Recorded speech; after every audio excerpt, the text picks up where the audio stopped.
آج کی یہ پروقار تقریب جو سلسلہ عالیہ اسلمیہ نقشبندیہ کے طریق پر انعقاد پذیر ہے، اس میں حاضری کا شرف و اعزاز حاصل کر کے میں اپنے آپ کو ایک خوش قسمت انسان تصور کر رہا ہوں، اس لیے کہ اس طرح کی محافل میں حاضر ہونا حدیث صحیحہ کی روح سے حضور نبی اکرم صلی اللہ علیہ وسلم کے ماننے والوں کے لیے گناہوں کا کفارہ ہے، اور نہ صرف گناہوں کا کفارہ ہے بلکہ اخروی نجات کا سبب ہے۔ دعا کرتا ہوں کہ اللہ تبارک و تعالی ہماری حاضری کو شرف قبولیت عطا فرمائے۔ میرے ذمے جو عنوان لگا ہے وہ حضرت امام ربانی مجدد الفسانی شیخ احمد فاروقی سرہندی رضی اللہ تعالی عنہ، مشہور و معروف روایات کے مطابق آپ کا سن پیدائش 14 شوال المکرم 971 ہجری، آپ کے وصال مبارک کی تاریخ 28 صفر المظفر 1034 ہجری۔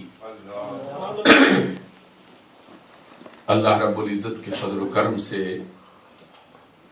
آپ کو بارگاہ رسالت میں سے جو فیض ملا ہے اس کا ایک پرتو یہ ہے کہ آپ کی عمر مبارک کے سال 63۔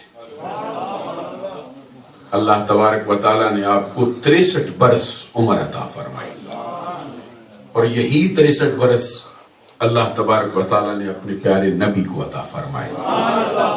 یہی 63 برس پروانہ چراغ مصطفی حضرت ابو بکر صدیق کو عطا کی، یہی 63 برس حضرت فاروق اعظم کو ملے، یہی 63 برس حضرت علی المرتضی شیخ خدا کو، اور بیک وقت حضور نبی اکرم صلی اللہ علیہ وسلم کے دربار کا فیض حضرت امام ربانی کو انہی تینوں ہستیوں کے ذریعے سے نصیب ہوا ہے۔ آپ کا اسم گرامی آپ کے والدین نے احمد تجویز کیا ہے، اور آپ کو معلوم ہے کہ احمد حضور نبی اکرم صلی اللہ علیہ وسلم کا اپنا اسم گرامی، خدا کے کونین صلی اللہ علیہ وسلم کا فرمان ہے، انا احمد فی السماء و محمد فی الارض۔ احمد غیر منصرف ہے اور اس کے اوپر جو ہے وہ تنوین نہیں آتی، اس لیے میں نے انا احمد فی السماء و محمد فی الارض۔ حضور نبی اکرم صلی اللہ علیہ وسلم کے اس فرمان کا مطلب ہے میں آسمانوں میں احمد ہوں اور زمین میں محمد۔ قرآن مجید میں بھی حضور نبی اکرم صلی اللہ علیہ وسلم کے یہ دونوں نام جو ہیں وہ آئے، 4 مرتبہ لفظ محمد آیا اور 1 مرتبہ حضرت عیسیٰ روح اللہ کلمۃ اللہ کی زبان سے حضور نبی اکرم صلی اللہ علیہ وسلم کا نام احمد، جس طرح کے یہ الفاظ ہیں وَمُبَشِّرًا بِرَسُولٍ يَأْتِي مِن بَعْدِ اسْمُهُ احمد۔ حضرت عیسیٰ فرماتے ہیں کہ میں اس رسول کی خوشخبری دینے آیا ہوں جو میرے بعد جلوہ گر ہو رہا ہے اور جن کا اسم گرامی احمد۔ حضرت عیسیٰ روح اللہ کلمۃ اللہ چونکہ آسمانی کائنات پر زیادہ عرصہ بسیرا کرنے والے، اس لیے انہوں نے نام بھی وہی استعمال کیا ہے جو آسمانی کائنات میں لیا جاتا ہے۔ تو حضور نبی اکرم صلی اللہ علیہ وسلم کا فرمان ہے من کان لہ مولودا فسماہ محمدا فحبا لی وتبرکا باسمی کان ہوا ومولودہ فی الجنہ یوم القیامت بغیر حساب.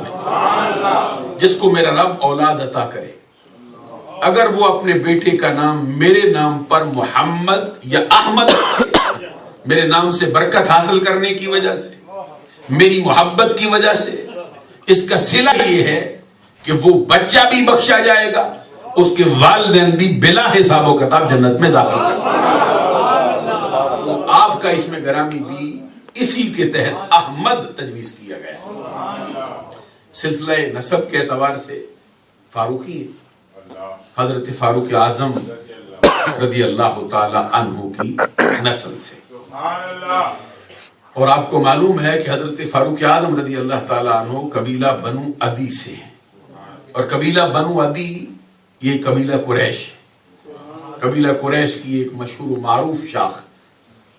اگرچہ نسب کے اعتبار سے، اگرچہ اصلی اعتبار سے تمام خاندان برابر ہیں، لیکن نبی اکرم صلی اللہ علیہ وسلم کی نسبت کی وجہ سے خاندان قریش کو دوسرے خاندانوں پر شرف، بزرگی اور مرتبہ حاصل ہے.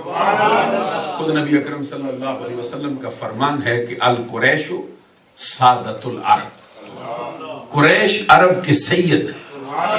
ایک حدیث میں نبی اکرم صلی اللہ علیہ وسلم کا فرمان ہے القریش خالصۃ اللہ، قریش اللہ کے برگزیدہ لوگ، قریش اللہ کے چنے ہوئے لوگ. ایک حدیث میں نبی اکرم صلی اللہ علیہ وسلم کا فرمان من احب قریشا فقد احبنی، جس نے قریش سے محبت کی اس نے محمد عربی سے محبت کی. ایک حدیث میں نبی اکرم صلی اللہ علیہ وسلم کا فرمان ہے کہ اللہ تبارک و تعالیٰ نے قریش کو 7 خصلتیں ایسی عطا کی جو نہ اس سے پہلے کسی کو ملی، نہ میرے زمانے کے بعد کسی کو ملنے والی. ان میں سے ایک بیان فرمایا کہ وہ یہ ہے کہ میں خود قریش میں جلوہ فرما، اور دوسری فرمائی کہ اللہ تبارک و تعالیٰ نے خاندان قریش کا نام قرآن مجید میں تحسین کے ساتھ جو ہے وہ نقل فرمایا، قرآن مجید میں ان کا نام آیا ہے. اس اعتبار سے یہ آپ کی فضیلت ہے. پھر فاروق اعظم رضی اللہ تعالیٰ عنہ کی نسل سے ہونا. فاروق اعظم رضی اللہ تعالیٰ عنہ کے بیٹے ہیں جن کا اسم گرامی حضرت عبداللہ بن عمر، ان کے ایک لخت جگر ہیں جن کا اسم گرامی حضرت ناصر بن عبداللہ بن عمر کی نسل سے آئے. عزیزان گرامی قدر، آپ کے والدین اپنے زمانے کے اولیاء کاملین کے اماموں میں سے تھے. آپ کے والد محترم نے جس سلسلے میں بیعت فرمائی ہے وہ سلسلہ عالیہ چشتیہ صابری ہے. خود حضرت امام ربانی مجد الفسانی شیخ احمد فاروقی سرہندی رضی اللہ تعالی عنہ نے بھی سب سے پہلی بیعت اپنے والد محترم کے ہاتھ میں سلسلہ عالیہ چشتیہ صابریہ میں کی. سبحان اللہ. اور اس کے بعد پھر بہت سے سلاسل سے آپ کو فیض نصیب ہوا ہے، یہاں تک کہ آپ کے سوانے کی کتابوں میں یہ لکھا ہے کہ پورے 16 طریقت کے سلاسل سے آپ کو خلافت کا اذن عطا کیا. خود آپ کا ایک مقام پر فرمان ہے کہ مجھے 21 واسطوں سے نقشبندیہ میں آقا کونین صلی اللہ علیہ وسلم کا فیض ملا ہے، اور 25 واسطوں سے سلسلہ قادریہ سے ملا ہے، اور 27 واسطوں سے سلسلہ چشتیہ سے ملا ہے. اس سے معلوم ہوا کہ نام اگرچہ جدا جدا ہے، کوئی چشتی ہے، کوئی قادری ہے، کوئی نقشبندی ہے، کوئی سہروردی ہے، لیکن حقیقت یہ ہے کہ یہ ایک ہی گل دستہ ہے جس کے سارے پھول چنے گئے، یہ ایک ہی دریا ہے جس سے ساری نہریں جاری ہیں. کوئی ایک سلسلہ دوسرے سلسلے سے جدا نہیں ہو سکتا. نقشبندی قادریوں سے جدا نہیں، قادری چشتیوں سے جدا نہیں، چشتی سہروردیوں سے جدا نہیں. حضرت مجدد الفسانی رضی اللہ تعالیٰ عنہ کا جو وصف ہے وہ یہ ہے. اوصاف سے تو آپ کی زندگی بھری پڑی. آقا کونین صلی اللہ علیہ وسلم نے خود ان کی پیدائش کی نشاندہی فرمائی. ایک تو وہ بڑی مشہور و معروف حدیث ہے سنن ابی داؤد سے جس میں نبی اکرم صلی اللہ علیہ وسلم نے فرمایا کہ اللہ تبارک و تعالی ہر صدی کے سرے پر علی راس کل مئات سنۃ من یجدد لها دینها یا فی روایت من یجدد لها امر دینها، کہ میری امت کے ہر صدی کے سرے پر میرا اللہ ایک ایسا شخص مبعوث فرمائے جو میرے دین کی اور دین کے معاملات کی تجدید فرمائے۔ ہر صدی کے سرے پر یہ مجددین کا سلسلہ جو ہے وہ جاری رہا ہے۔ لیکن آپ کے لیے ایک اور خوشخبری، روضۃ القیومیہ میں یہ میں نے خود یہ کتاب اپنے آنکھ سے دیکھی ہے جو مخطوطہ ہے، ہاتھ سے لکھا ہوا ہے۔ روضۃ القیومیہ کے اندر ایک روایت انہوں نے نقل کی ہے، بہت سی کتابوں کا حوالہ دے کر، جس میں نبی اکرم صلی اللہ علیہ وسلم کا فرمان ہے، بعث اللہ رجلا، اللہ تبارک و تعالیٰ ایک شخص کو مبعوث فرمائے گا، علی احد عشر مئات سنۃ، ہوا رجل عظیم، ہوا نور عظیم، اسمہ اسمی، یدخل الجنت بشفاعتہ رجال علوفا۔ آخر کونین صلی اللہ علیہ وسلم کے فرمان کا مطلب یہ ہے کہ اللہ تبارک و تعالی 11ویں صدی کے سرے میں ایک ہستی کو مبعوث فرمائے گا جس کا نام میرے نام پہ ہوگا، جو نور عظیم ہوگا، اور ایک مقام پر ان الفاظ کو یوں بھی بیان کیا گیا ہے، بین السلطانین الجابرین، دو جابر بادشاہوں کے درمیان جلوہ گر ہوگا، اس کا نام میرے نام پہ ہوگا، وہ ایک عظیم انسان ہوگا، یدخل الجنت بشفاعتہ، اور اس کی شفاعت سے میری امت کا ہزاروں افراد کا ٹولہ جنت کے اندر داخل کر دیا جائے۔ بلند آواز سے سبحان اللہ۔ سبحان اللہ۔ عزیزان گرامی قدر، یہ بات بڑی توجہ طلب ہے کہ آقا کونین صلی اللہ علیہ وسلم نے جس صدی کا تذکرہ فرمایا، 11ویں صدی، اور پھر فرمایا وہ نور عظیم ہے، پھر فرمایا وہ دو جابر بادشاہوں کے درمیان جلوہ فرما ہونے والا ہے، پھر فرمایا کہ اس کا نام بھی میرے نام پہ ہوگا۔ اب میں آپ سے گزارش کروں گا کہ ذرا غور فرمائیے کہ 11ویں صدی کے اندر کون سی ہستی ہے جو دو جابر بادشاہوں کے درمیان جلوہ گر ہوئی؟ کون سی ہستی ہے جس کا نام سرکار کے نام پہ رکھا گیا ہے؟ کون سی ہستی ہے جو رجل عظیم ہے؟ کون سی ہستی ہے جس کی شفاعت سے امت محمدیہ کا کثیر افراد کا ٹولہ جنت میں داخل کیا جائے؟ تو آپ چار دانگے عالم میں نظر دوڑائیں، غور و فکر کریں، بالآخر آپ اس نتیجے پہ پہنچیں گے کہ 11ویں صدی کے اندر جو ہستی آئی ہے، جس کا نام سرکار کے نام پہ رکھا گیا ہے، جو حقیقی اعتبار سے عظمتوں والا نور ہے، جو دو جابر بادشاہوں کے درمیان جلوہ گر ہوا ہے، وہ سوائے مجدد الفسانی کا کوئی اور نہیں ہوتا۔ اس سے معلوم ہوا کہ آقا کونین صلی اللہ علیہ وسلم نے خود ان کی آمد کی جو ہے وہ خوشخبری سنائی ہے اپنی زبان سے۔ سبحان اللہ۔ اور کنز العمال جلد نمبر 7 میں حضرت علی متقی ہندی نے ایک اور حدیث نقل فرمائی۔ اب آپ توجہ فرمائیں گے ذرا میری بات کی طرف، تاکہ یہ میری گفتگو جو ہے یہ فضا کی نظر نہ ہو جائے۔ یہ کنز العمال جلد نمبر 7 میں امام علی متقی ہندی نے ایک حدیث نقل کی، جس میں نبی اکرم صلی اللہ علیہ وسلم کا فرمان ہے، یکون فی امتی رجل یقال لہ صلہ۔ آقا کونین صلی اللہ علیہ وسلم نے فرمایا میری امت کے اندر ایک آدمی جلوہ گر ہونے والا ہے جس کو صلہ کے نام سے پہچانا جائے گا۔ صلہ کا مطلب ہوتا ہے ملا دینے والا، دو الگ الگ راستوں کو اکٹھا کر دینے والا، دو بگڑنے والے بندوں کو ایک کر دینے والا۔ حضور نبی اکرم صلی اللہ علیہ وسلم کا یہ فرمان ہے، یقال لہ صلہ۔ حضور نبی اکرم صلی اللہ علیہ وسلم نے آگے پھر اس حدیث میں فرمایا، یدخل الجنت بشفاعتہ کذا و کذا، اور اس کی شفاعت سے میری امت کا بہت سے افراد کا ٹولہ جنت کے اندر داخل کیا جائے گا۔ اور ایک مقام پر اس کے اندر یہ الفاظ بھی آئے ہیں، بین البحرین، جو دو سمندروں کے درمیان جلوہ گر ہو۔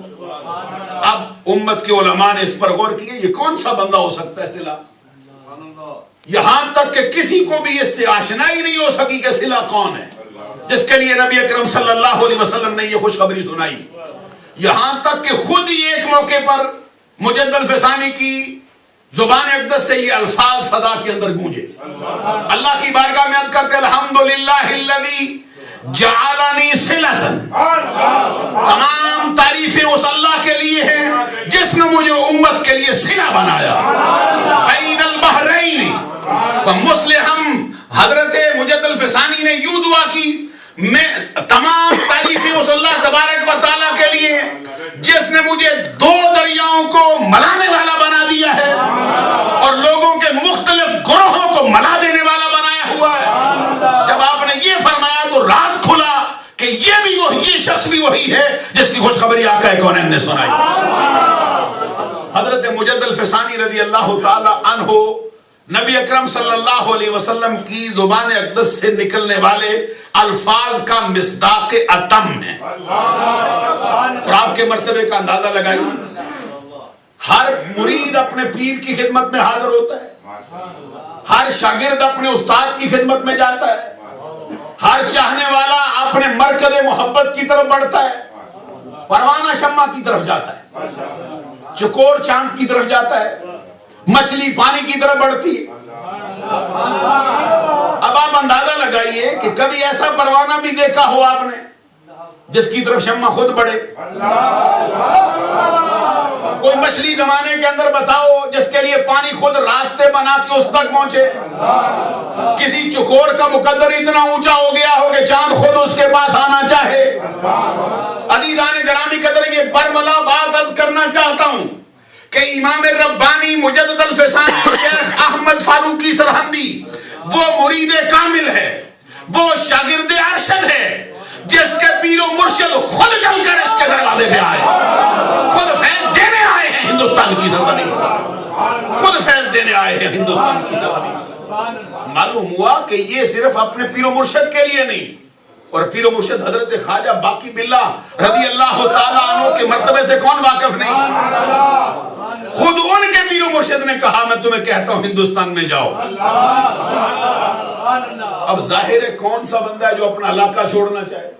تو دل ان کا چاہتا نہیں کہ میں علاقہ چھوڑوں، تو پیر و مرشد نے فرمایا اچھا اگر دل مانتا نہیں تو استخارہ کرو، جیسے ابھی آپ سن رہے تھے، تو استخارہ کیا گیا۔ تو استخارے میں کیا دیکھتے ہیں؟ اپنے پیر و مرشد سے جا کے استخارہ بتاتے ہیں میں دیکھتا ہوں کہ ایک طوطی ہے، میں اس کے منہ میں لعاب ڈالتا ہوں، اپنا لعاب اس کو دیتا ہوں اور وہ اس کے بدلے میں مجھے شکر دیتا رہتا ہے۔ اندازہ تو لگا کیسا ہے؟ میں اس کے منہ میں لعاب ڈالتا ہوں، وہ اس کے بدلے میں میرے منہ میں شکر ڈالتا ہے۔ پیر و مرشد کے سامنے یہ استخارے کا حال کشف کر رکھ دیا، تو پیر و مرشد نے فرمایا کہ یہ جس علاقے میں ہم رہتے ہیں اس علاقے میں تو طوطا ہوتا ہی نہیں، یہ طوطا تو ہندوستان کا جانور پرندہ ہے، اور میں تمہیں کہتا ہوں کہ جو میں نے تمہیں کہا ہندوستان میں جا، تجھ سے فیض کا ایسا دروازہ کھلے گا جو صرف تیرے لیے نہیں بلکہ ہمارے سارے سلسلے کے لیے فخر کا باعث ہو جائے گا۔ جس کے نتیجے میں حضرت خواجہ باقی باللہ رضی اللہ تعالیٰ عنہ ہندوستان کی سرزمین پہ آئے، اور کتنی درگاہوں میں گئے، کتنی جگہوں پہ گئے جہاں پہ لوگوں کو دیکھا اللہ اللہ کرتے ہوئے، نظر ڈالی کبھی اس کو دیکھتے کبھی اس کو دیکھتے، اور جس محفل میں بھی جاتے وہ لوٹ آتے واپس۔ کیوں پلٹتے؟ کہتے وہ نظر نہیں آتا جس کے لیے آیا ہوں۔ حضرات غور نہیں فرمایا ہے آپ؟ معلوم ہوا کہ تلاش اس کی تھی۔ میں کہتا ہوں ارے باغ کے اندر پھول کھل جائے یہ تو ہوتا ہی رہتا ہے، لیکن اس پھول کی عظمت کا کیا کہنا جو صحرا کے اندر کھل کے اس کو باغ بنا رہا، جس کا پیر خود اس کی تلاش میں نکلا کھڑا دکھائی دے رہا، اور اپنی مرضی سے نہیں نکلا، اپنے پیر کی مرضی سے نکلا، اور پیر کی مرضی کے ساتھ ساتھ پھر رب کی مرضی بھی شامل ہو گئی ہے کہ استخارے میں آیا ہوا۔ پھر پیر و مرشد نے جب اپنے دامن کرم میں لے لیا ہے، جب اپنے فیض سے ان کو مالا مال کیا ہے مجد الفسانی کو، تو پھر ہر مرید سے یہ کہا ہے اب جو کوئی فیض پانا چاہے اس کے دروازے پہ آئے.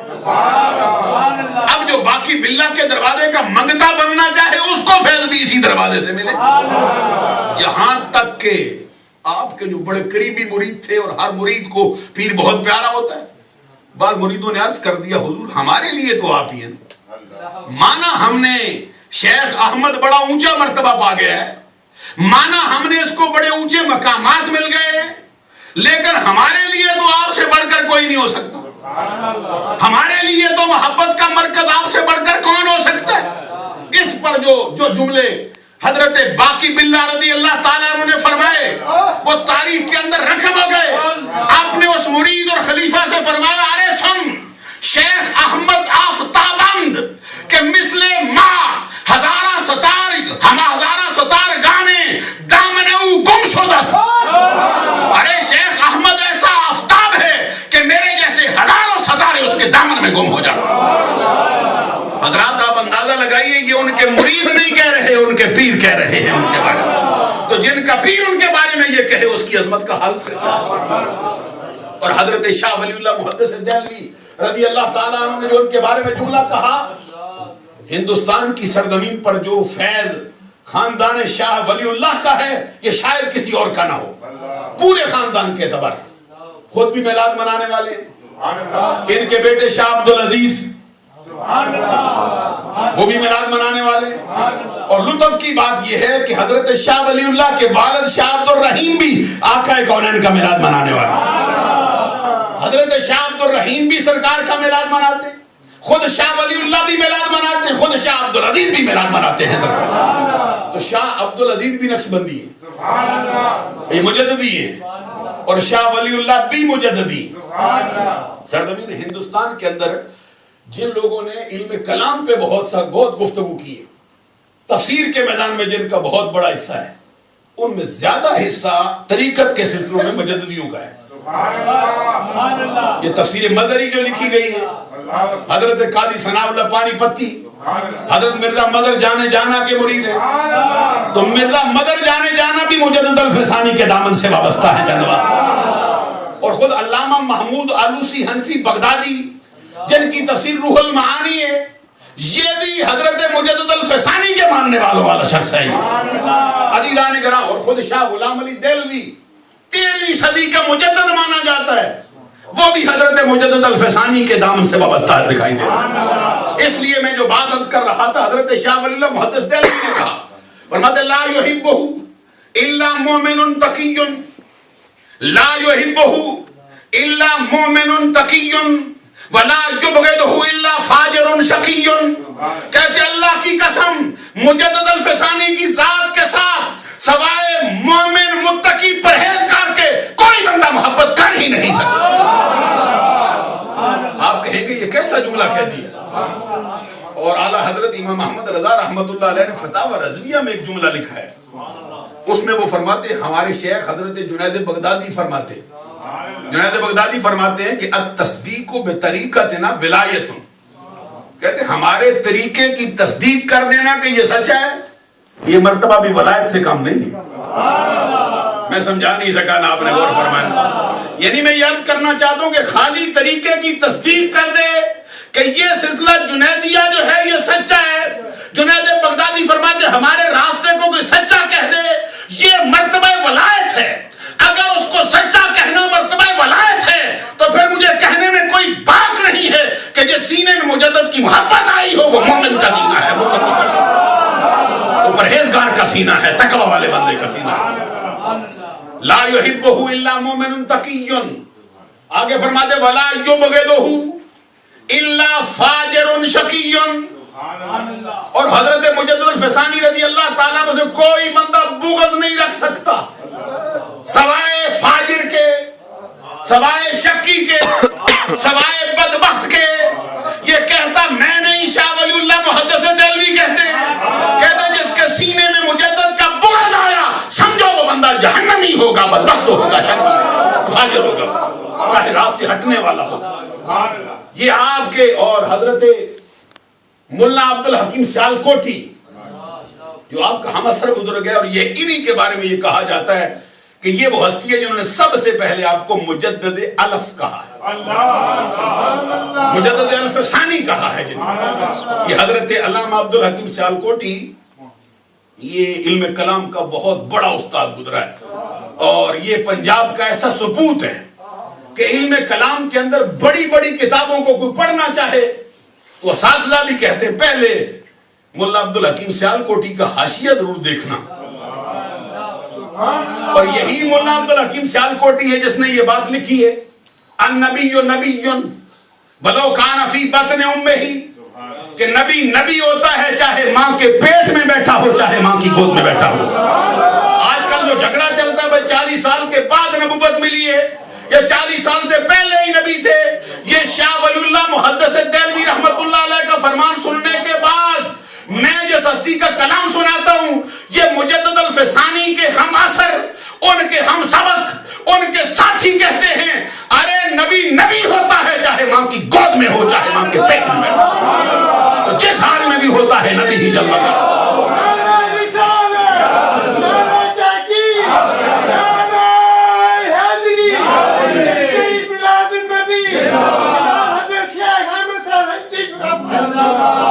اور حضرت مجدد الفسانی رضی اللہ تعالیٰ عنہ کے بارے میں اس شیخ کا کیا کہنا ہے ملا عبدالحکیم سیالکوٹی کا؟ ان کا کہنا ہے، فرماتے بس رد کلام شیخ احمد از جہل و نافہمیدگی است، کہتے خدا کی قسم شیخ احمد جو کلام بھی کرتا ہے عقل والا بندہ اس سے انکار نہیں کر سکتا۔ یہ کلام آپ نے کیا تھا نا میں 2 جاور بادشاہوں کے درمیان آیا ہوں، میں وہی ہوں جس کو سرکار نے صلہ کہا ہے، جو مرتبہ ان کا ہے حضرت عبدالحکیم سیالکوٹی کہتے ہیں ان کے کلام سے انکار کرنا سوائے جہالت کے سوائے ناسمجھی کے بدبختی کے کچھ بھی نہیں۔ گرامی قدر مجدد الفسانی رضی اللہ تعالیٰ عنہ کا کارنامہ کیا ہے؟